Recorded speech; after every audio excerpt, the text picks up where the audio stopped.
Every day we're out there almost. Hey everyone, welcome back to my YouTube channel. I'm Angela O'Hare, your favorite Las Vegas realtor. And I'm Rob Howe, that's H-A-U, Houses and You. How you doing, Ange? Good.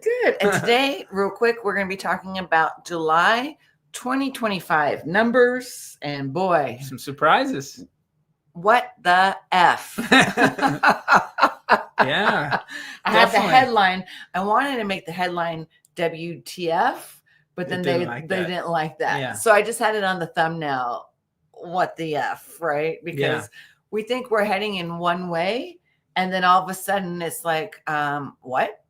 Yeah. You get a curveball. How is that even possible?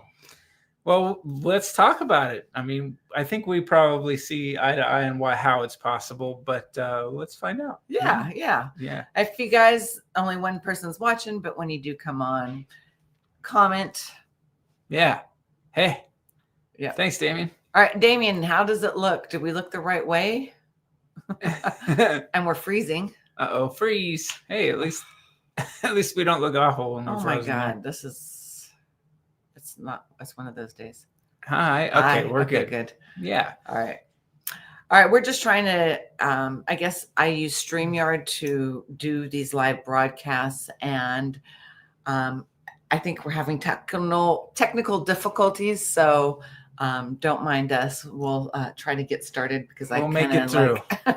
We're gonna use a paddle today instead of the motor on the back of the boat. You're good. Looks perfect. So everything's flipped properly, Damien. Mm-hmm. Yeah. Okay. Anyway, folks, so the market is crazy. Last month we did, our title was Vegas is in a buyer's market.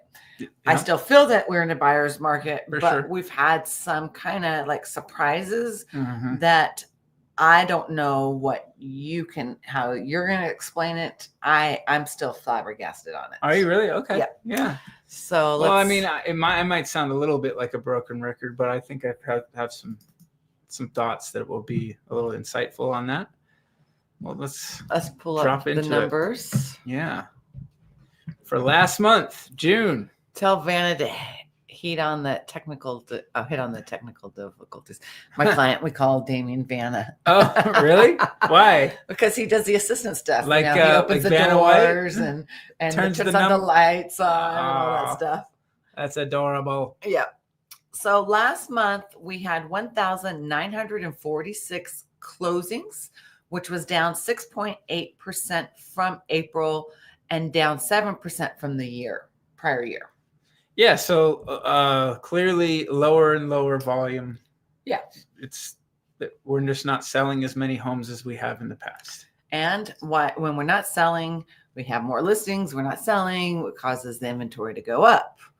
But the anomaly is that you would think with more listings, less sales, the median price would go down, like we saw in 2022 when the interest rates started hiking up and the median price just went from the peak at 482,000 to 425,000 by December. Mm-hmm. That's not happening this time around.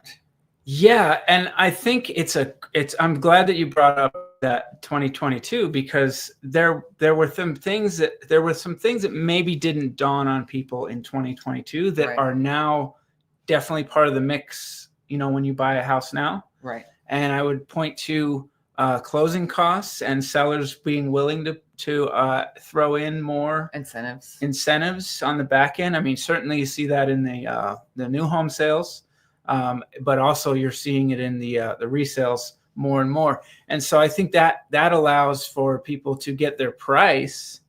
On the front end, it looks like I've got a nice price, but on the back end, they paid some costs, and some of those costs can be significant. Yes, it's not always. Right. It's not always. But I would say that is the big difference. In 2022, we were trying to tell people, maybe you can do this, you should do this. But I don't think it was dawning on people like it is now as much, that that's kind of a little bit more of the norm. Yeah. And so normally this time, we're starting to get into the summer months. But last year in 2024, we had 2,093 closings. Mm-hmm. And in 2023 of June, we had 2,293. And then in June of 2022, it was 2,688. And in June of 2021, which was a stellar year, we had 3,543.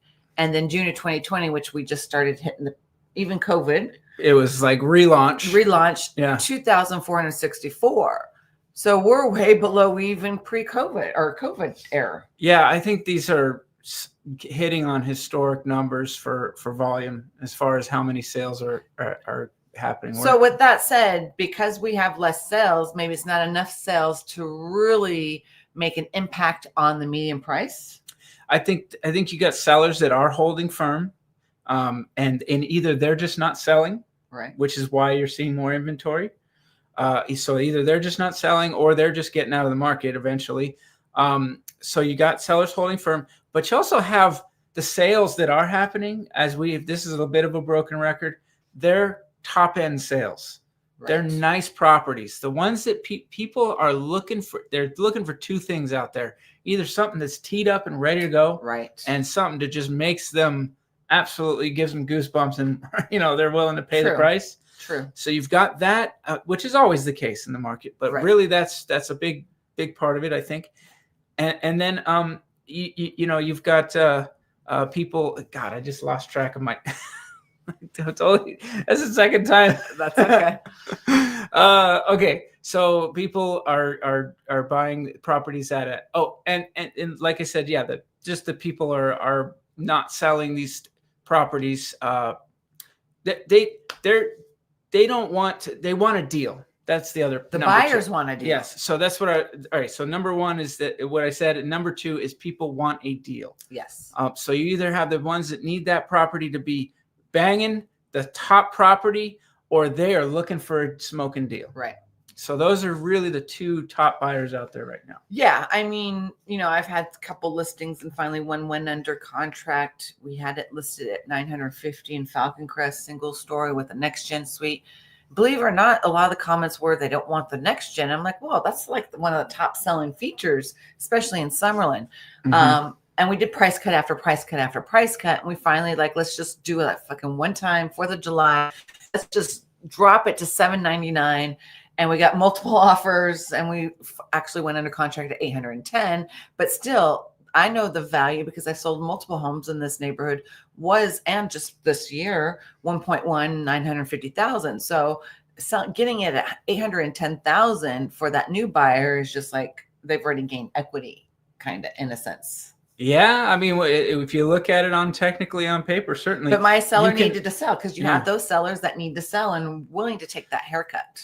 And it's, haircut, but are they hurting that badly? I mean, okay, so things changed. Right. They're still not in a terrible position. And I'm sure that they're happy that they were able to get it done because they don't know what the future holds. And that's scary, right? So, so good job. Even if you price it the way you think you price it accordingly, the way the market is like you got to be like really slashing these prices and not even 25,000 or 50,000. That's not even cutting it anymore. At that price range, that can be the case for sure. I mean, even some of my other listings where I'm just like really slashing prices and it's still after a while, once a house is on the market, we froze a minute, is on a market for a minute, it becomes stale, right? Yeah. Again, those deal shoppers are going to sniff at you, but yeah, you're right. I definitely have a condo that's, it should be a good price. It should be doing well. It should be getting sold, but and then it has like a flurry of showings and then it kind of is quiet for a little while. But I have felt an uptick lately where more buyers, I guess once, who did his, what, the big, beautiful bill got passed. I think there's a little more consumer confidence out there now. And from what I understand with the big T word, they're starting to get that all squared away and actually making money from it with the overseas. Yes. Listen, I think there's been so much prognosticating in a negative way that it really scared the pants off of people. And that caused along with maybe some actual evidence that there was like, hey, we could be concerned about what's happening. Right. It caused a pause in the marketplace, certainly for homes. And I think also the fact that we've always known that interest rates they're tough for some people and prices are tough. But you throw in that mix, that negative news cycle. Yes. And it was, I've said that on every time we've had one, that it's just okay to say that everything's screwed up right now. Right. But the reality is starting to come through, I think, which is not that everything is screwed up. You have some things, but the economy, the way it works is not like you have a terrible problem if there's problems across the whole economy. Right. But you can have problems in this sector or this sector, right, and then have these sectors just be fine. So I think what we've seen is that there's been a lot of just prognosticating, a lot of negative news, along with some real things like interest rates and prices that have really kind of put the brakes on people. Right. But I am seeing change. I'm seeing the rates are loosening up just ever so much. And there's more talk about rates changing in the future. Yep. And now I'm seeing that you have your usual summer tradition, which is not to have as much inventory coming on. So we're seeing more inventory, but not like crazy. Right. And we're not even to numbers that we would have had in the past in more traditional markets, as I've talked about. So we are not in any kind of red flag area, except for those sellers that have to get it done and have to make their properties a deal. Yeah. I mean, gone are the days where you list your house on Thursday, have an open house that weekend, and you have multiple offers by that Monday. It's just not going to be happening. Not too much. Expect your home to be sitting, unfortunately, more than 30 plus days. Now, those in the gray area, highly updated, priced right, will sell and get multiple offers still.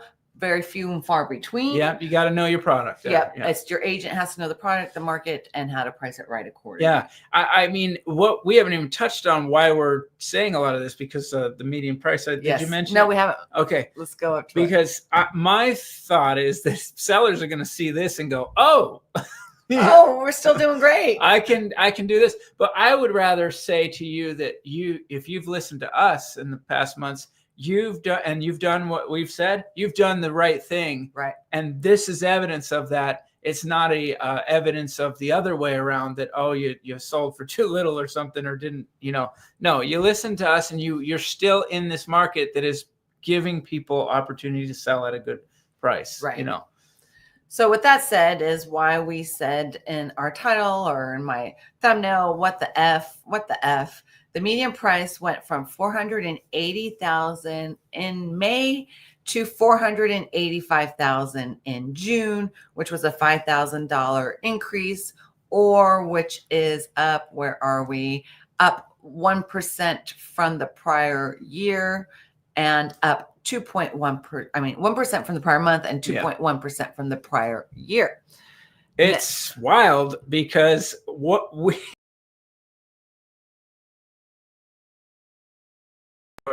February, was it March? March, we had 485. All stayed at 485. Boom, boom, boom. And then we had April and May at 480. Dropped 480, but still staying relatively strong at 480. And then 485, back up. How's that possible? It doesn't ring of this is reality, but it is. And I think it's because of the things that we said. Yeah, I think after talking, the reason being is that we didn't have that many number of sales to make a big dent on the median price. If we only had 1,900 sales for the month of June, then that's not going to make a huge dent. But we keep on getting more listings. And actually, we're going to go over that. We didn't have as many listings this month, I think, than we did the prior month, because now we're getting into our summer selling season. And typically August for September sales tends to be slow because people are getting ready for back to school. And so for me, traditionally, September is usually my worst month. I usually maybe have one, if I'm lucky, one, and because August slows down tremendously. Okay. I don't know how that is for you. It can ebb and flow for me, but I think when you look at the numbers, you're right. Right. You're right that we're gonna start seeing some trends, just a new trend, some slowing down here and there. This is actually okay for the market. It's okay to see that, because I think you just don't want to see that if you saw sellers continuing to pile their properties on the market, what would that say? It would say that sellers have to sell. Yeah. And that's not what we want to see because, we just don't want to see a crashing market. I don't mind. Nobody minds. We always talk about it. We don't mind a correction. Yes. We want things. We want things to be affordable for people. We want it to make sense, and not go up and away to where this is like bonkers land. It's already kind of gotten there. Yeah. Well, after the new beautiful bill was passed, I saw somewhere in an article, and I was trying to find it, that to help with his little, I don't, again, I'm not political, so I don't really study all of what this is about, but I saw like in a headline that it's going to help with I think the housing, what are middle class, right? Middle class. Okay. But then they were saying the middle class income was 500 to 600,000. I'm like, isn't that combined family probably? Yeah, but still, how does that become middle class? That to me, that's more upper middle class than middle class. But then I was trying to do some research to see what do people constitute as middle class, and upon further investigation, it's actually like people making combined of 150, right? Not that 500,000 to 600,000. Yeah, that sounds pretty high. That's more. Sounds like doctors, Yeah, like, that's to me more upper middle class than middle class. So I thought that was interesting that they called that middle class, and that was going to help that tax break for those people that make that type of income. Does that make sense? Yeah, it does. I don't know how much that bill is coming into play yet, but I think there's always positive news when there's positive news. It makes people feel better that you've achieved something, even if there's, oh my God, so much stuff that's said about it immediately. I don't really see a problem with anything that helps people keep more of their money that they get tipped, regardless of the amount of money that they make. I do know there's a lot of problems with the potential for racking up more debt in the country. But my goodness, what administration hasn't been doing that? So I'm kind of like, okay, that seems like par for the course. The only disadvantage I heard about it, and I've been very big on solar lately, was that they're going to be taking away that solar tax credit, that 30% by the end of this year. So those of you that are thinking about putting solar in and paying cash and want to take advantage of that 30% tax credit, you need to start thinking about it now, because it takes 1 to 2 months because they have to get permits and all that stuff. That's good advice. I would start really considering it now, because if you're thinking about it in November, it may be too late, because you won't be able to take advantage of it, because it takes at least 1 to 2 months for everything to come into fruition. Yeah. I'm adding that second Powerwall, and I'm still waiting for permits on it. Oh wow! And I asked for about a month ago. Takes time. I know mine took a couple months. One thing I would throw back into the fire here, as far as why this is happening, is I do see that, speaking of classes here, right? Lower, middle. I think that the buyers that have really stepped away out of this market are definitely the ones that are going to be more on the margin in the lower level of buyers. Yes. And so that could skew these numbers for the median price, because if you're not getting as many sales in those price ranges that normally people that are, sort of buying at the lower price ranges would be affording, then the number can get a little skewed to where there's more just weight up at the top or upper end. Very true. I think that might be a big piece of that puzzle, because when I talk to people that are, true middle class or even below that level, but want to buy a house, they are super frustrated. Yeah. And it's just really not even on their map, too much. I mean, for me, I make good money and I'm comfortable with what I have. And I see agents out there buying these $1 million houses in summer. And I'm like, what the fuck are they doing to be affording that? Excuse my French. Like, they must be making some bank to be buying these $1 million houses in Summerlin. Yeah. I mean, you got to be careful. Everybody has to be careful not going outside of their means. That's for sure. I saw this when I got into the business, though. The market was collapsing because people did that way too much. They went around. It was a very show off life. Yes. Right. Let me show off my life. Yeah. And look, you and I both could qualify for a lot of things that we don't need to do. Right. We don't need that in our life. we live very well. But yeah, I don't know why people do that. Maybe sometimes they have dual income that really does put them. Well, I know one agent that she bought a house in Ascension, and her monthly mortgage is like $7,500 a month. I'm like, wow, what the fuck? Yeah. You have to really make a deal. You have to be committed to your job to be pulling in the numbers to have a $7,500 mortgage. Well, and you know, as you know, sometimes people need that motivation, I guess. Yeah, it does give you a little cattle prod to make sure you get that money coming in. Yeah. Anyway, so as always, I always go over the median price for the last. Actually, I started adding 2020 just because. If you've noticed our market updates, we've been like reminiscing because this is when we've been doing it for 5 years. Mm-hmm. So I guess there's numbers past the 5 years, but of course, life changed after COVID, right? Absolutely. The real estate market changed the new norm after COVID. And now we're heading into a whole different era, I think, right? Yeah. Well, we have been with the high interest rates. For sure, you know, a sea change. Yes. Yeah. So the median price last year this time was $475,000, and in June of 2023 we went to $440,990, and June of 2022 we were at $480,000, which they only dropped $2,000 because the peak was May of 2022 and they were at $482,000. So because that's when they started raising the interest rates was June of 2022. Was it then? Yes. Yeah. Oh, yeah. That would make absolute perfect sense. So they didn't see much because it wasn't much of a hit yet, right? Mm-hmm. But in June of 2021, the median price was $395,000.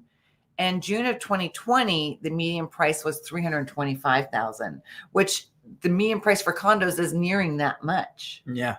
All right. So then what I said was year over year, we saw a $10,000 median price increase. However, over the last 5-6 years since 2020, we saw $160,000 median price increase. Yeah. Yeah. And this is why I say that those sellers that may be in this position right now where they have to sell and they have to do some price cuts that are serious. They still have tons of equity. Yeah. It's not a lot to cry about. Listen, I don't know. Maybe you should have sold last year, but it's just not the way it works. It depends on when they bought too. Of course. And you have to take your win where you have it. Right. I always say that, like, you know, it's the same thing for investing and things like that. Like, you know, yeah, everybody would have gone back to the 80s to buy Apple stock or whatever. Yeah. Even just going back 10 years, you would have done, or even 15 years. Everybody would, if I could have killed Big Bard and Stoll to buy every house I could find in 2011. Or Amazon before Amazon. Yeah. But it's not your win. So you either get in and take your win when you have them. Right. And just, you know, be satisfied with that. Or you don't, because there's a time where, like, in 5 years, if you gain whatever equity some of these people are gaining, if you gain that much in 5 years, it was astonishing. Yes. Okay. So the fact that, you know, we've got a new threshold that people think, oh my goodness, I need to. Yeah, we may be getting back to a point where we're not going to see that kind of growth. No. Maybe for a long time. No. Well, because prime example, I had clients that bought homes. I've said this probably in prior market updates. They bought in Gray Cliff over in Stonebridge Village by Lennar Homes, and they bought it for like $800,000-$700,000, and now they're double. So some areas of the market and area have more than $160,000. Sure. They have $500,000 equity gain, right? Just depending on where you live in the valley. Of course. And some have obviously lower equity gain. But as a total medium, we've had $160,000 in the last 5 years. Yeah, which is just an incredible number when you look at history. Historically, right. Housing has always been great, except for 2008 and a few years after that. Yeah. But my entire lifetime, housing has been something you definitely want to invest in. And we just had just an absolute boom for 5 years. Yes. And so I think sellers just you if you don't have to sell, then don't, you know, and see what's next and see if the future when rates lower, if that gets better for you. But if you do have to sell, I just wouldn't be crying over it. I'd make it happen and get that albatross off your neck. That's what I would do. Yeah. So then we're going to go over the condo median price. And the condos actually just slightly dipped. They went from 307,000 last month to 305,000 for June, which is only 0.7% down. Okay. And then, but it's still up 3.4% from the prior year. So this would go to what I was saying, is that these lower priced properties, lower price ranges for people, that might be where you're seeing the most pinch and the most back off. Yes. I'm not going to go over all the median price for townhomes over the last 5 years. I just want to go over from 2025, it was at 305. Mm-hmm. And then in 2020, it was 187,250. Yeah. So that also saw 117,750 growth for the last 5 years in median price in townhomes. Yeah. That's astonishing. Yeah. And remember when we started last month, I was talking about what is really 500,000. Back in 2019, remember I said that I bought my house for 415,000, and I thought 500,000 back then was like $1 million, right? Mm-hmm. Now 500,000 is. It's like I don't even know how to it's yesterday's 300,000. But the million, the $1 million now is yesterday's 500,000. Very close to it. Does that make sense? Yep. I mean, I remember when we were doing these, probably even as far back as 21, maybe 22, that we would be like, wow, those properties, we're getting all these new $1 million properties. Right. We had a lot of 800,000s that suddenly were million plus. $1 million. Yeah. Yeah. And that's where the luxury market started getting more, because those ones were never considered $1 million properties, and now they are. Yeah. Right.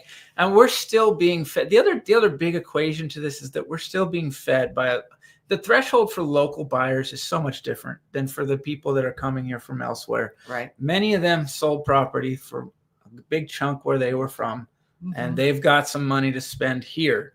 And for them, their threshold to see these prices, it's pretty good. That's why they're doing it. So I think that also has been holding up our median price. Right. But the problem is where they're at, they can't sell anymore. That is definitely. And they can't make the top dollar. Yes. So those people that wanted to move here from those out of state areas can't, because they're having a hard time selling. Definitely. I think that there are harder times in other states for their markets. Vegas, we're hanging in there. Look at this. We can show you up and down. Yeah, it may not be the most comfortable. You thought if you were a seller and your expectations have been dashed, okay, but we're just not in a bad spot. Yeah, and the thing is though that there have been incredible price cuts after price cuts after price cuts, but again, there wasn't enough sales to make that median price go down. Yeah. I just, I think it's a multi-pronged reason. But I don't understand, because like I said, in 2022, when the interest rates started going up, the sales were going down, but those prices just plummeted immediately. And I was going to say that's very true. It is you can see the effect immediately. What happened when they raised rates. Yeah. We have had rate stability, even though it's not great for people to buy it, 6.5, it's become 7. the new norm, right? Right. It's stability at least. But I do think that a big part of that is that there's a lot of back end costs, and certainly a lot of these sales are at the higher level. Oh, real quick. I know I always get sidetracked. That company, Shawwood Arcadia. Yeah. We drove around the community, and not a single house has been built yet. What? Are you kidding me? Because, they get their wood from Japan or Sweden or whatever. So I don't know if the tariffs had played any part to it, but we saw maybe 3, 4, 5, maybe that the foundation was poured, but nothing. And then if you go across the way to Edgewood, they're pretty halfway done building. They're whipping them out. Yeah. And so nothing has been built in there. So I'm like, what the freak? And then we drove by there 4th of July weekend, and they were closed until July 8th. So I'm like, I wonder if something's going on with that Shawwood. I wonder if buyers are backing out or whatever. So that would be a whole tariff situation. Maybe it could be a company problem. It could be that they're just not. I know they were selling their lots though. Yeah, they were selling like hotcakes. But nothing's been built. Well, if truly, but I think a lot. As far as I know, that we don't have the tariff stuff got settled with Japan, as far as I would know. But be something to dig into. Because how they do it is they send their wood packages, because the wood doesn't come from America, it comes from overseas, and it's pre-packaged wood to build the house. Yeah, like a Lego set. Exactly. Right. And so, but we were shocked that not a single stick has been put up in there. No doubt about it. And I can see that buyers would just be like, I'm not waiting for this. And if anyone has bought in Shawwood and knows what's going on, let us know, or anyone that's visited. Because I was complete shock. Because, Glen Rock, they started building that new Tri-Point community. Carlisle, they already have sticks up, even building some. Taylor's whooping them out up there. Yeah, Taylor. Wow. It's crushing it. Have you seen the Ashland? It's like almost completed. Yeah, it's wild. Anyway, we'll get into new construction in a minute. I just it came to my head, so I had to talk about it. Where we at? Luxury? Yep, luxury. This is an interesting one again here. Yeah. So there were 150 homes that sold in the month of June that was over $1 million, compared to May's 159, which is only a 9-home decrease. However, the median price went from 1.370 to 1.445. Yeah. So it saw a $75,000 median price increase. Yeah, and we always say the luxury market, because there's less sales, can fluctuate quite a bit. But still, I would say this is a lot of stability. Yes. A lot of stability. Very stable. It really just, did we even get close to, we haven't gotten close to 100, just selling 100 homes, right? Or am I testing my memory? It's not this season, because sometimes in the fall, sometimes we'll sell drop below 100. It hasn't for a long time. No. I think we've been remaining pretty darn. That just tells you, like these are the people that are coming to town and buying homes. Right. And, they got a little bit of money and they're continuing. So. Yeah. And, I saw a thing in the RJ about, land costing so much. And, the reason why Summerlin does cost so much to buy a home in there is because the land cost a lot of money. Yeah. Or I shouldn't say, when the Howard Hughes Corporation bought it, it wasn't cheap. I mean, it wasn't expensive. It was cheap. They bought it for dirt. But then now they're selling it very expensive to the builders, and that's why the builders' prices are so high. It's scarcity. If you want to be in Summerlin, there's only so much left, so they're going to sell it at the top. It's just like the new homes; they keep going up in price for the most part. They're going to keep if they can keep selling that land at higher and higher prices every time they sell a piece. And of course, Summerlin is the top spot, undisputed top spot. Yep, the most desirable area in the valley. All right, so let's go into new listings.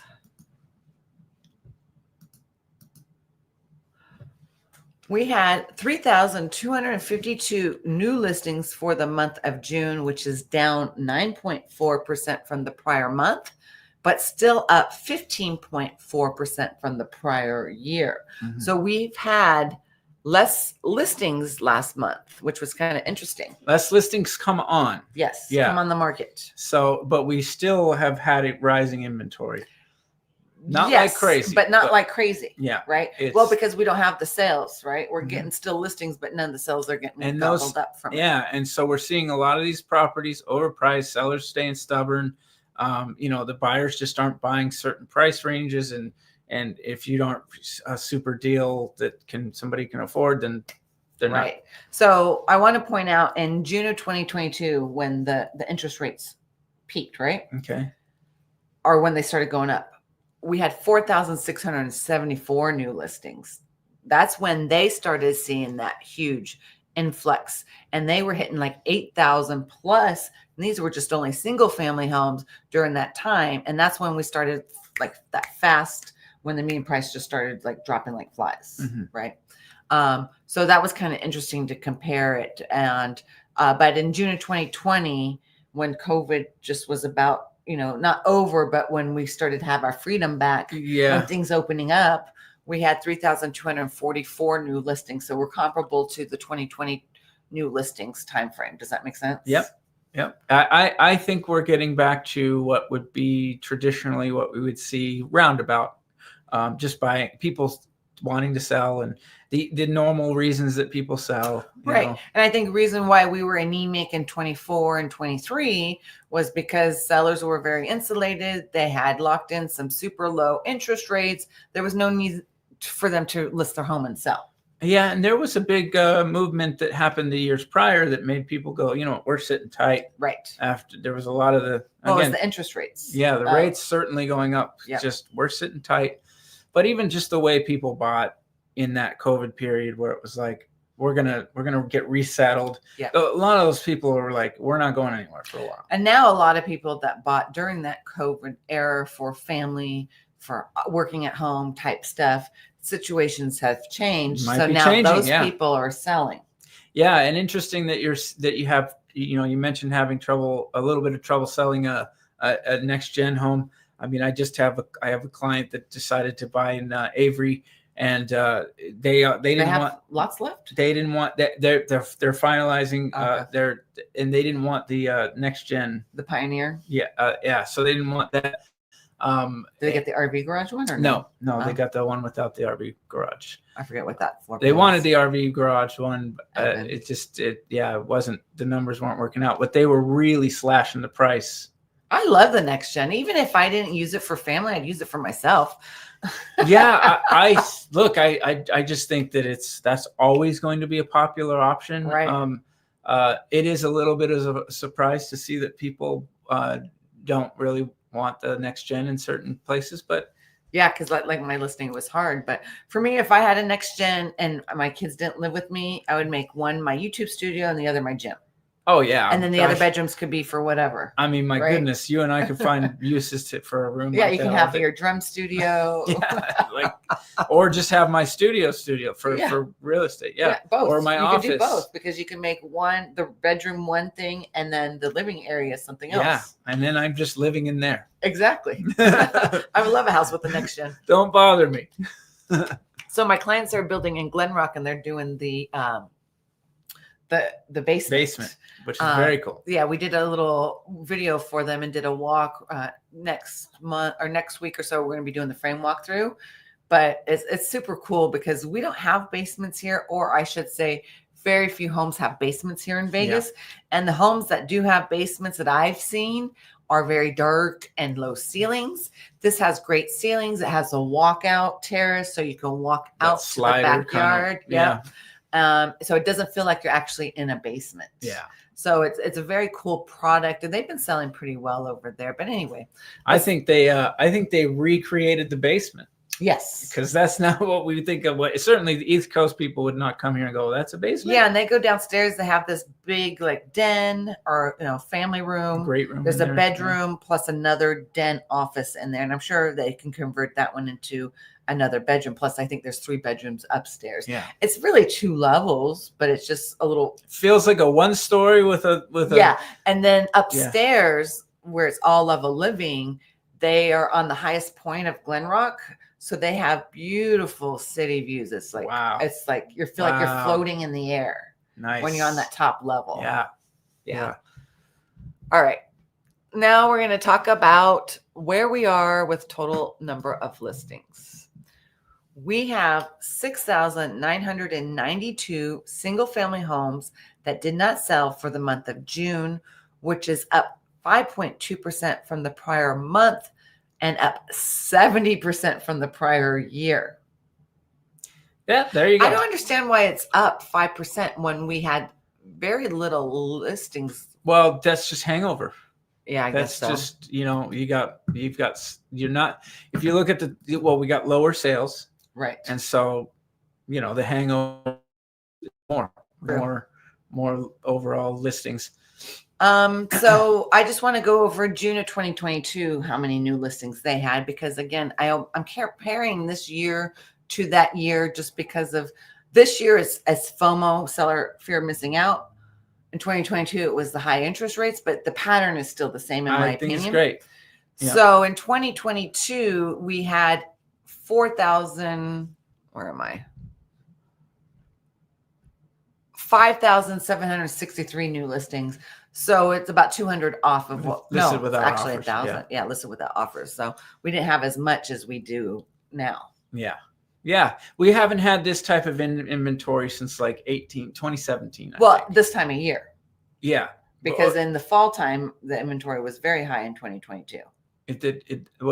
How much did it go up? Like over 8,000, I think. Okay. So for single family homes. overall, it still probably was under 11,000. But yeah, since 2017, when I look back, 2017 was the highest we had for inventory since 2017. And one thing I loved using 2022 because even in my 16-year career, there has never been a dip like that one. Yes, it's all been pretty much whether it was slower or faster, right? It was doing this, right? Right. It hit 2020 and did more of a steeper incline, and then it had a little drop in 2022, which just hasn't really been the case. Because in 2022, like I said, the peak was 482,000, and by the end of 2022 in December, it was 425. Yeah, and then it took a minute, and it gradually went up because, as you can see in 2023, the median price went to 440. Yeah. So it did drop to 425, and then it just gradually went back up, and then it kept on going back up again. I do not recall a significant drop like that in the 16 years that I've been doing.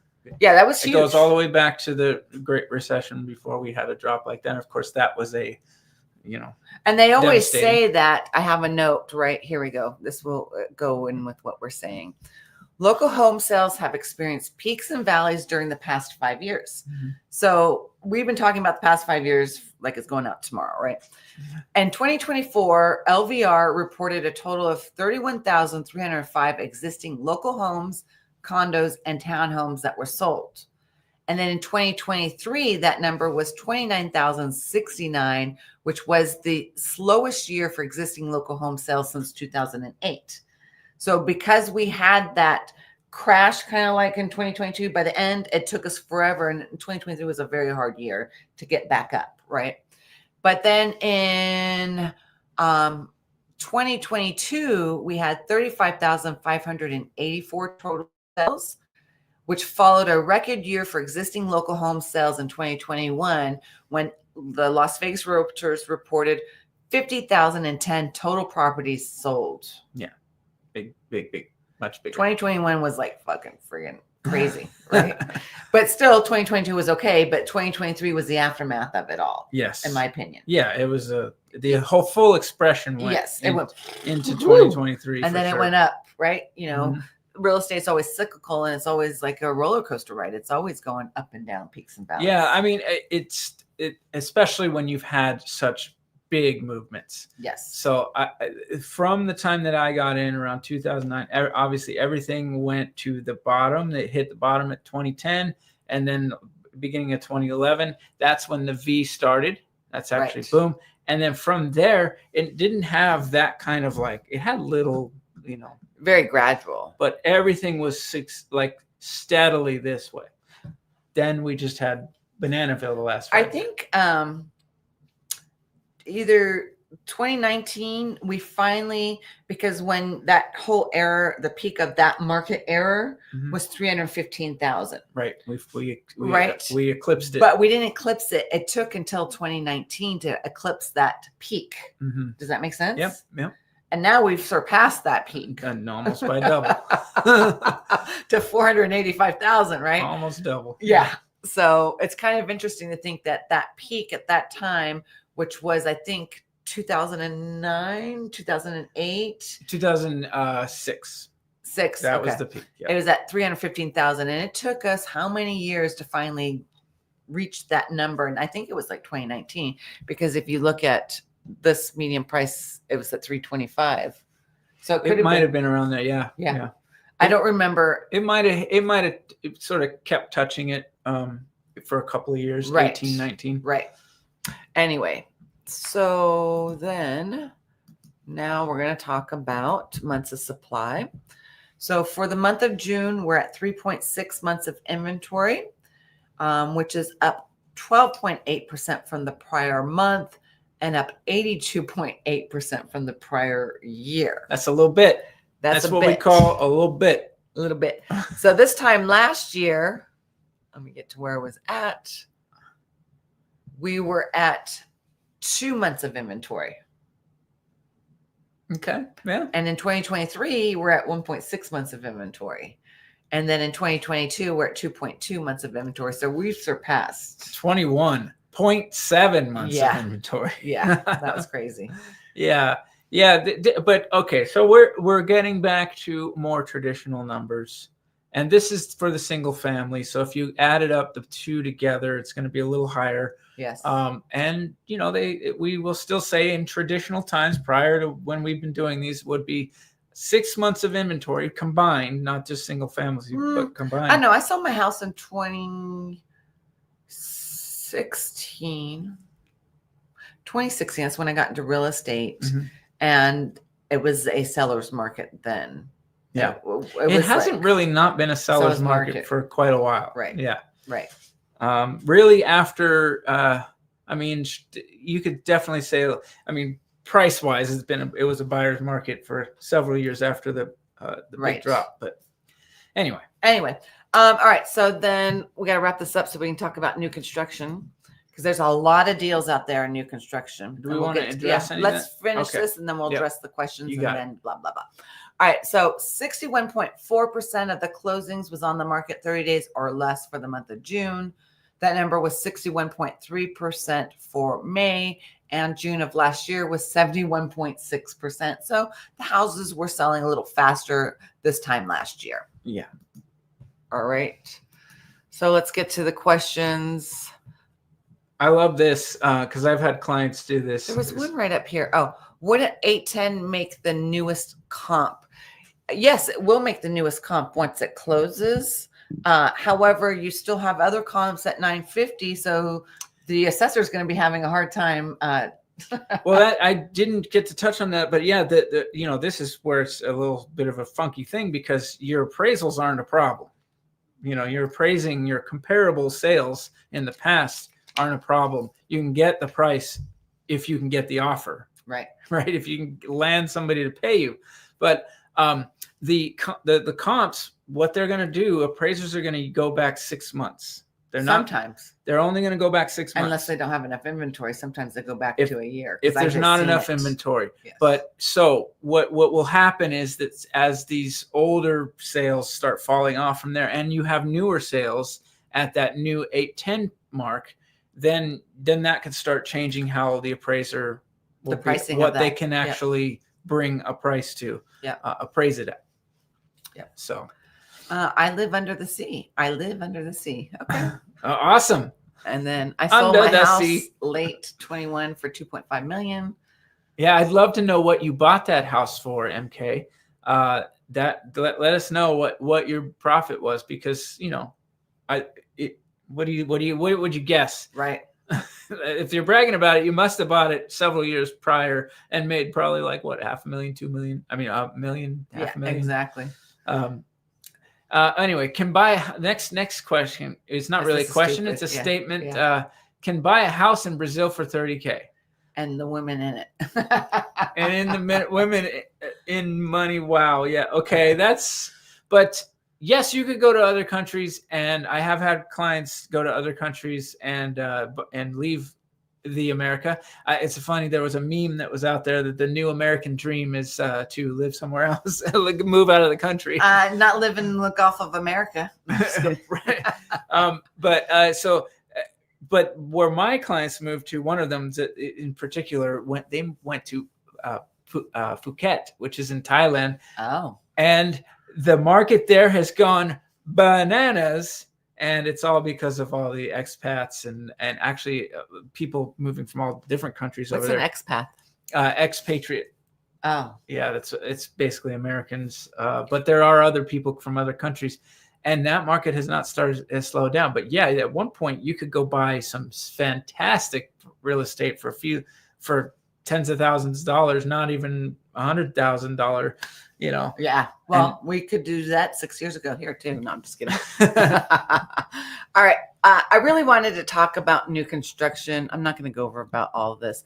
I really want to talk about the builder incentives because, as I mentioned in prior market updates, the builders are starting to feel a pinch too, because with more resale inventory, then that's more competition for them, and vice versa, right? It's also competition for those sellers that live close to new construction areas. But right now, I notice these builders are starting to offer a lot of incentives that we would see normally in the third and fourth quarter, normally actually towards the fall, winter season.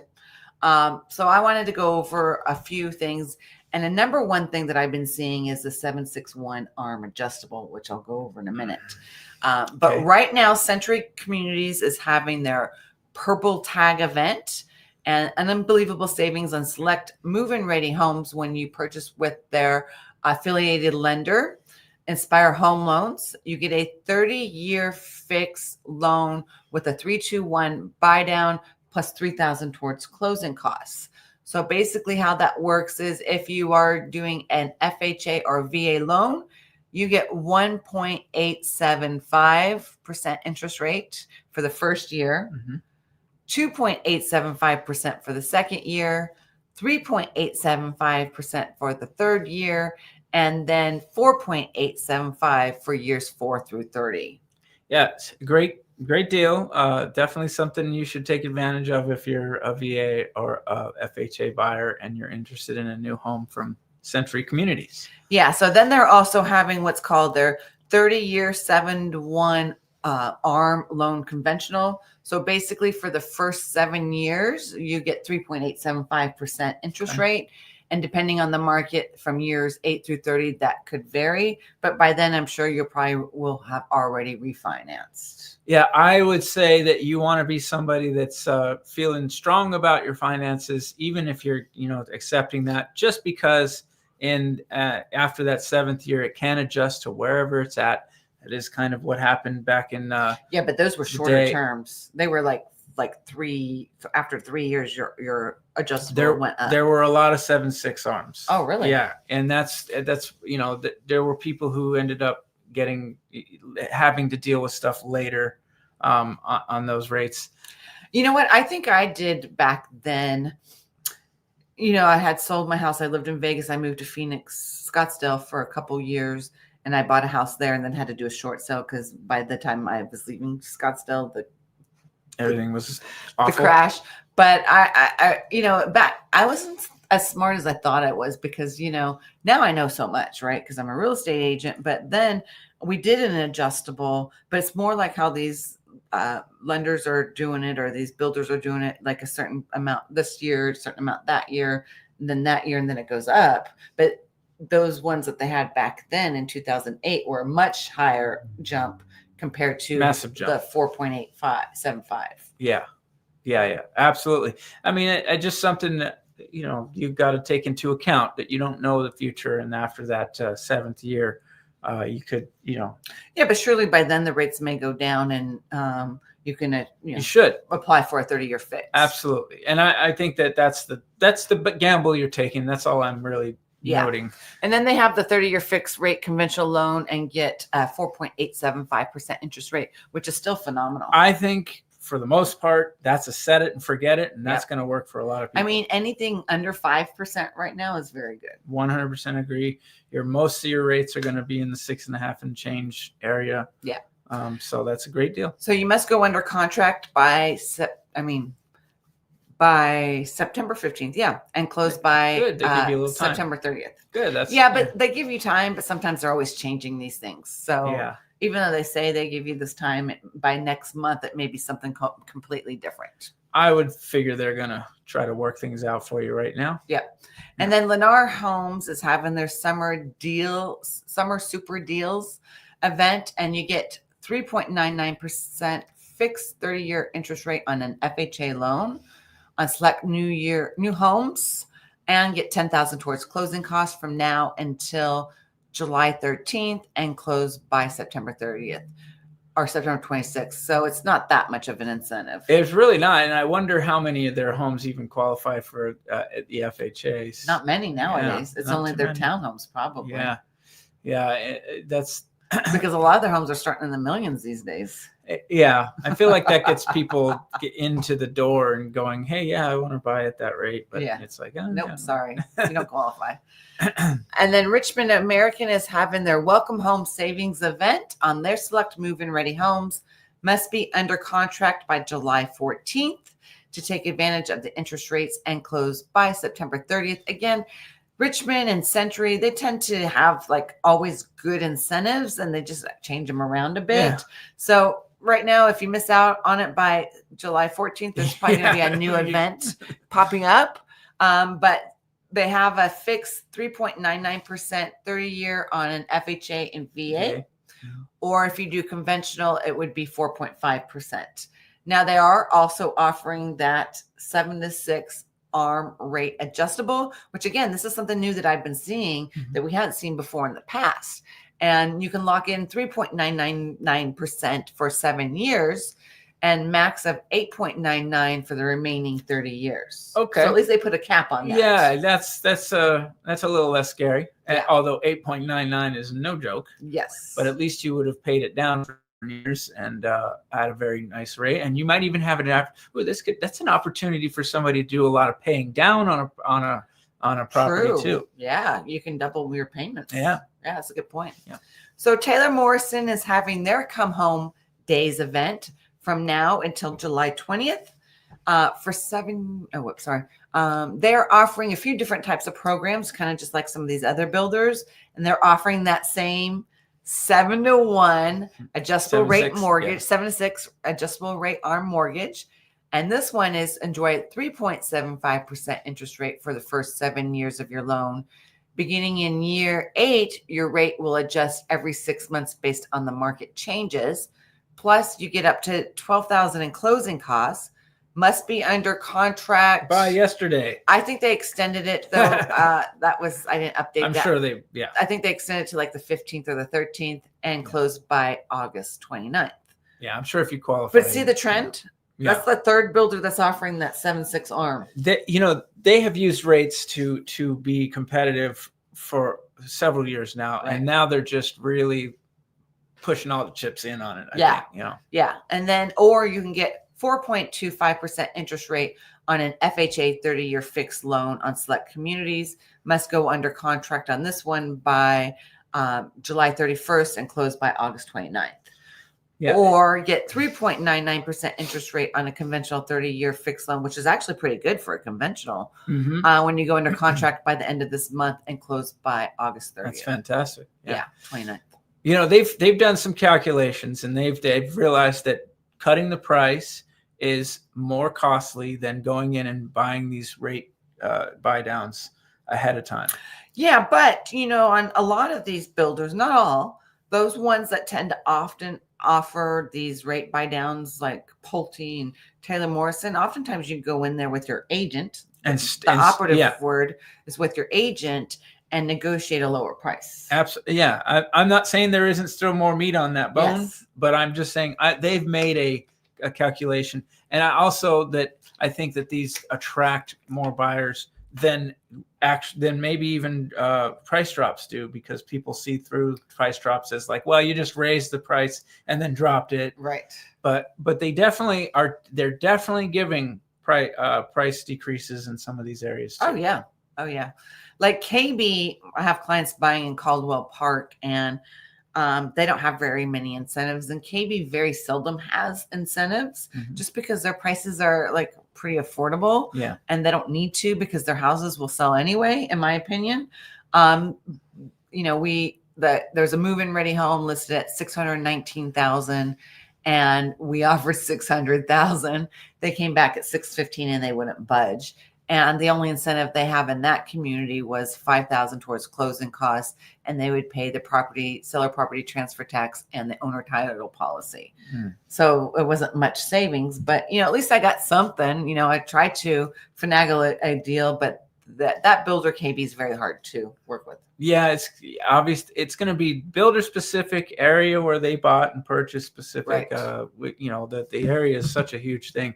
If they're selling, they're just not really looking to make a deal. Yeah. Yeah, if they're selling, exactly. And that's what I tell my clients, that they don't have problems selling because they're the most affordable prices in Summerlin. When you're up against $1.2, $1.5 million homes and there's $600,000, then they're not going to budge with deals. Yeah, unfortunately. And the last builder, and Toll Brothers, has been having incentives a lot lately. For a limited time on their select quick move-in homes and you use their Toll Brothers Mortgage Company, is offering a 2-to-1 buy down program on a 30-year fixed, and must close by August 28th to take advantage of it. So the first year you get 4.49% interest rate, the second year 5.49%, and from years 3 through 30, 6.49%, which I still think is pretty good for a Toll Brothers home. Yeah, they've never been the giving you the bottom of the barrel deal. So this is pretty good for them. Yeah, this is very good. See if there's any questions, and then we'll get into bets. Bought and Southern. Okay, let's see.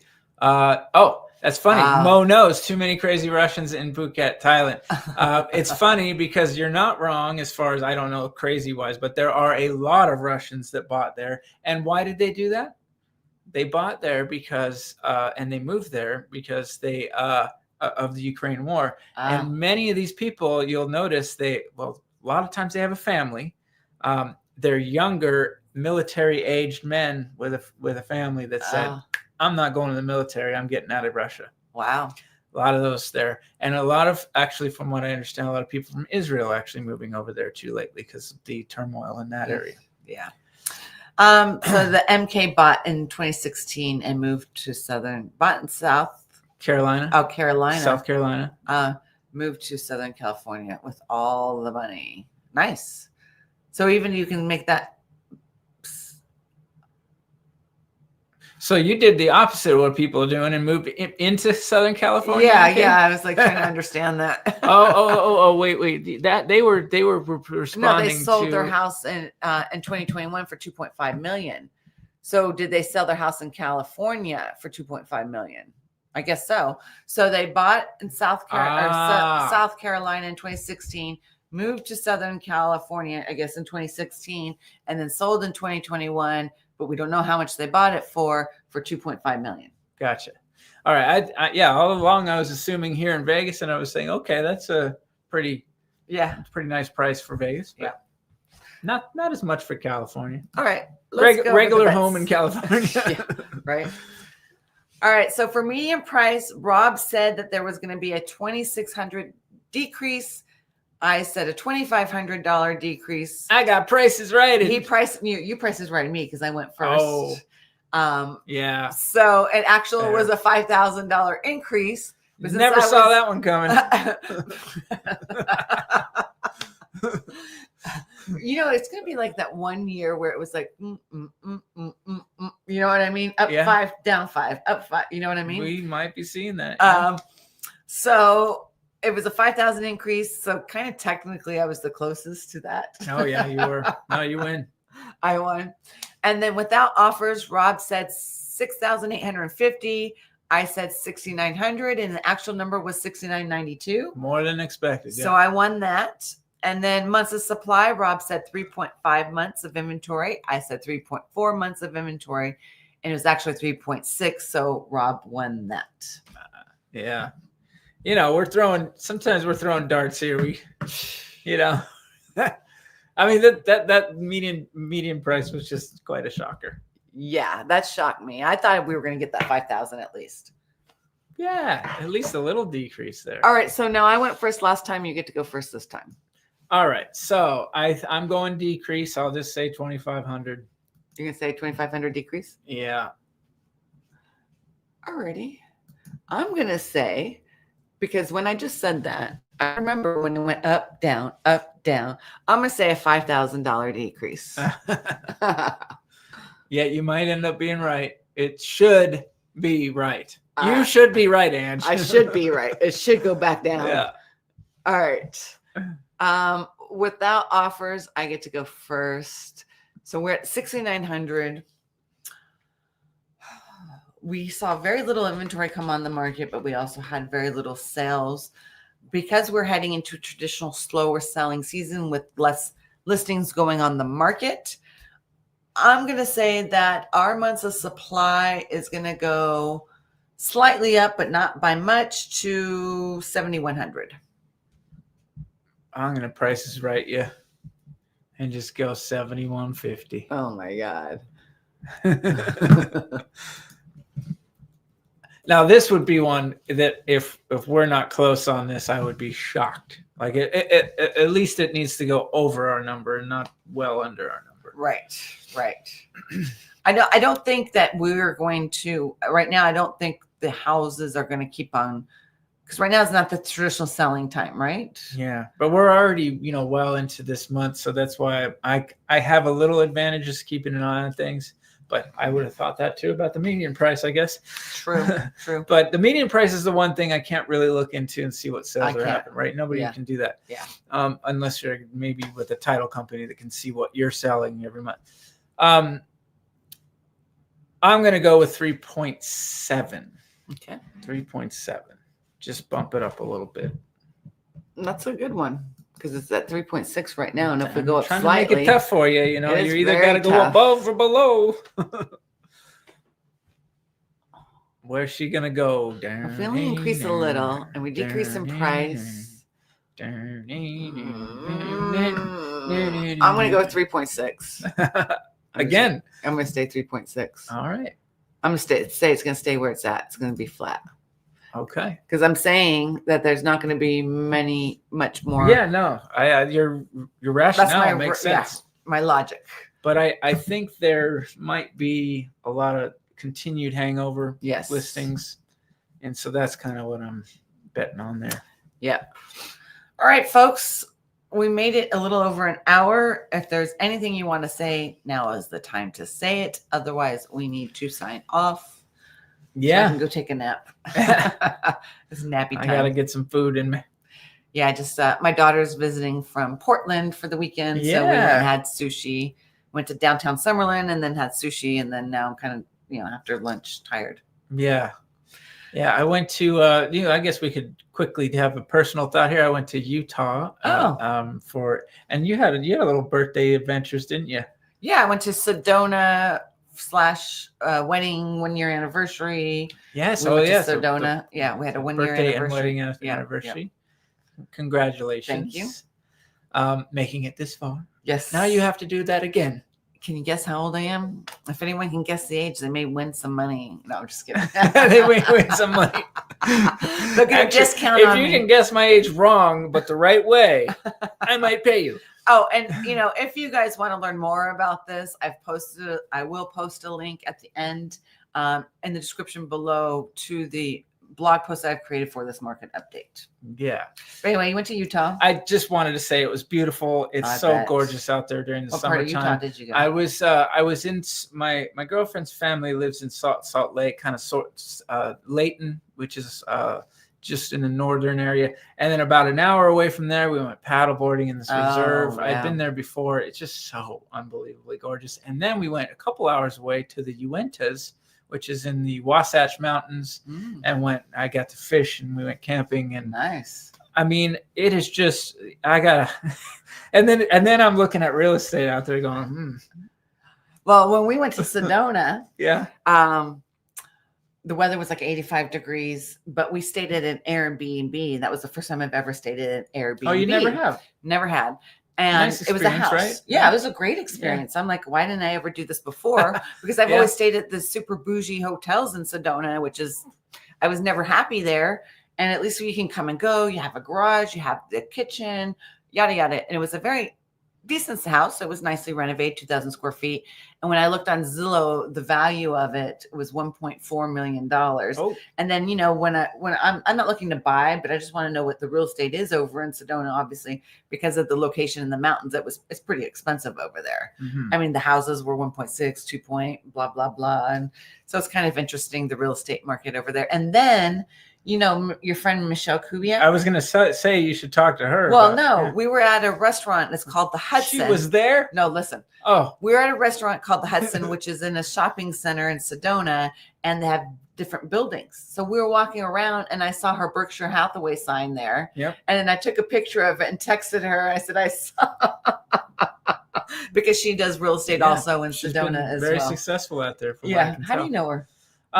God, when I very first started, she was at Realty Executives on Jones and Sahara, basically. And that's where I started. My mother was over there too at the time. Funny. And, we would, this is short sale city, right? So there would be like short sale classes that were done. Leslie, oh gosh, I'm going to forget her name, but she was amazing for all of us. And I know that Michelle would attend those, and she had her office in there as well. Or I don't know if she had an office in there, but anyway, it was funny. I didn't run into her, but I ran into a picture of her and her for sale sign in the office.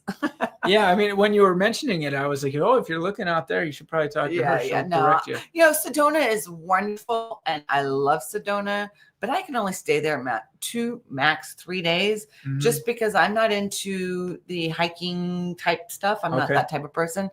I'd rather spend those days eating all the good restaurants and shopping for crystals and relaxing. Oh, no, and the crystals. Oh, crystals. Yeah, my girlfriend went opal mining. Up in northern Nevada over the weekend. That's cool. Yeah, she left me alone. Yeah, Damien has some pure opals. Yeah. She's got a rock problem, I think. I have You have a rock problem? I have a crystal problem. Yeah. She'll love that. But I'm only into certain kinds, right? Yeah. That, that I feel the vibe and energy and blah, blah, blah. And let me tell you, crystals are expensive. This shit ain't cheap. But when I've been buying crystals for a long time, and I always like to save the price tags on the bottom of my crystals just to compare. So I was looking at older crystals I had to the new crystals I buy. I'm like, damn, I got this for this, and now it's this much. Yeah, it's like housing. Everything's going up. Everything's going up. Well, speaking of buying in a place like that, you definitely got to buy something that you can go to pretty often. And that was one of the reasons why I liked these areas in Utah, because they are kind of in between a ski resort during the winter, right? And then you've got the summertime lakes and better weather, amazing weather. Yeah. My stepdaughter Alexis that you just met, she went to Reno for her first year, but now she's gonna go to Cedar City. Oh, good for her. College of Southern Utah or something like that. Okay. So I've never visited, but I'm looking forward to it because I keep an eye on the temperatures there. Yeah. And it's similar to Reno temperatures, right? The cold. It's a little cooler. Yeah. But for summertime, it'd be perfect to go. Beautiful. Let's make a bet on that. Let's all of us make a bet. Angie's going to love Cedar City. I'm going to bet on that. I'd probably be bored though. Yeah, but you're just going to love the feel. Easy. Cedar City has a cool little feel. And maybe because you don't hike and things like that, it's not really that important. But that area has such great things so close to it and beautiful. Yeah, beautiful. I've been to Zion years ago, and it's super close to Zion, right? Yes, very close to Zion, but close to fishing, camping, all the great stuff. Right. And now my idea of camping would be probably glamping, and I'd probably get that van that. Whatever we call that, Sprinter van. Yeah. That's my idea of camping. You'd probably still be miserable. Anyway, need those comforts at home. Yep. We really appreciate you watching today. If you have any questions, feel free to leave it after you've watched it, right? Yeah. Make sure we've posted our information down in the description below. If you want to contact Rob, his information is down there as well as mine. Thank you guys so much for watching. Rock on. And do it peacefully. And we'll see you on the next one. Peace out. Thanks, everybody. And